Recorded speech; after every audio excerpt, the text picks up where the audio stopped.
Hello, I'm Martin, and I do voiceover. I'm Joe, and I make websites. And we want to see if we can become business friends with business people in just 5 minutes. It could be the start of an amazing business relationship. Or it could be a complete and utter waste of time. Still, it's only 5 minutes. Start the Timer. Hello there. Could you tell us who you are and what is it that you do?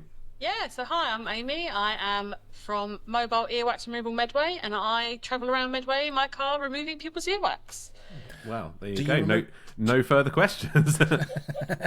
What is the longest piece of earwax you've ever removed? Probably a similar size to an ear pod, so we're looking about nearly an inch long. Wow. I mean, when you asked the question, I had in my mind, like, hang on, how are we going here? But that's quite a big bit. Yeah, well, obviously your ear is a dead-end tunnel, so it only goes as big as your ear actually is. But yeah, so about the same. Have you noticed any difference, like, now when people are using headphones a lot more? 100%. 100%. I know what job you do from what comes out of your ear. Really? Yeah. Can you inspect our ears now, live on the call? Mine are hidden for good reason. Okay, so that and how much does that affect someone's hearing? Like an inch-long piece of wax.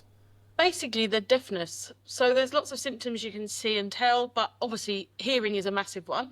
But also you can get like pains and like migraine-y sort of pains, like that sort of fullness. You can get that all the way from your like temple, all the way into your jaw, toothache, all from your ear. Wow, that's interesting, isn't it? Because a lot of people don't realise all those muscles are sort of interlinked and can refer to each other. Wow, that is gross. It is pretty gross. How did you get into that? What was the sort of thought process? Yeah, so I'm a nurse by background, and I've worked in hospitals, nursing homes, and part of when you have your yearly meeting with your boss and they say, what you want to do this year? We were like, okay, what can I do this year? We looked through a couple of perspectives, and I just randomly chose earwax removal, thought it would be something that'd be quite cool to do for our older people.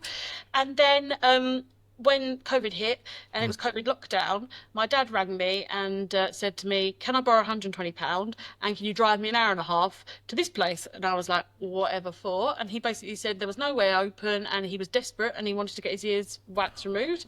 And I was like, oh, I could do that, So and then we just sort of discovered that actually this service had been taken away by the NHS. GPs were offering it less and less. And I found my opening and I created my business and have gone from there. Nice. That's excellent. I do have one more question about it, if that's okay, before we move on to nonsense. Kind of like that's the format of a podcast, is we ask people questions. How do you get it out? So we use like a water irrigation machine. So in the old days, they used to use a big syringe. They used to shove the water in, the wax would come out after various degrees of success. It is a similar idea. So it's still a machine, but it's a machine this time. You use like a water jet and you turn the pressure up and down depending on how your ear's reacting to it. And get the wax out. So far, 100% success rate. So That's awesome. There is also suctioning. That is an option. I am trained to do suctioning, but I don't, because I go home to home, you never know the setup you're going to go to, and you have to be really still because there's obviously more risk of damage. So I prefer the water. It's so much safer. Wow. Do people tend to be quite nervous? Yeah, so there's a mixture of people that, if you've never had it done before or you've had it done before, so people that haven't had it done before, it can be quite nervy and it is really a strange sensation, but hopefully I'd like to think that my experience and I can answer lots of questions while I'm there, so it's not too bad. If it's okay, I'm going to ask another question. Is that all right with you, Martin? Yeah. This has absolutely nothing to do with your job, though. Move it along, please. Yeah, Joe. just move it along. If you had to choose a Harry Potter character to be, what would it be? Who would it be? Professor McGonagall, hands down, 100%. A woman in charge, even though, she's not officially in charge. 1 minute warning. Being able to transform into any animal, although I know she chooses a cat, but, that to be able to fly off and do things like that, that'd be quite cool. And yeah, she's a woman who knew what she was doing, and yeah.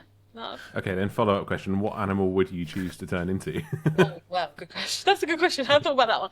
So I'm sort of like an Panda person at heart. I'm lazy, can be very silly, and they can't seem to coordinate their bodies with their thoughts. So I think I'd quite like to live a day as a panda, but I would also love to be able to go and fly or swim really well, like maybe like Yeah, a duck. pandas can't do that. Have you ever removed a panda's earwax? No, I've never removed any animal's earwax. Have you So ever that's removed a what we can panda do. from anyone's ears? I have moved Lego pieces, but no pandas so far. Lego I can pieces. tell through this whole thing Martin's been trying to think of an ear pun. Got anything? No, nothing at all. Cool, nice. I lobe that one. That was terrible. What do you think? Did we just spark a valuable new business relationship? Or should we have taken a coffee break instead? Joe's good at that. We'll be back soon to try to make more business friends. We're very lonely. Do you want to be our friend? Or maybe you could suggest someone we can chat to be friends with them. Drop us an email. friends@5mbf.co.uk. Thank you very much. That was really interesting. I was fascinated by that. That was I didn't think awesome. you were going to go with panda. No, neither did I, but there we are. Came out in the moment.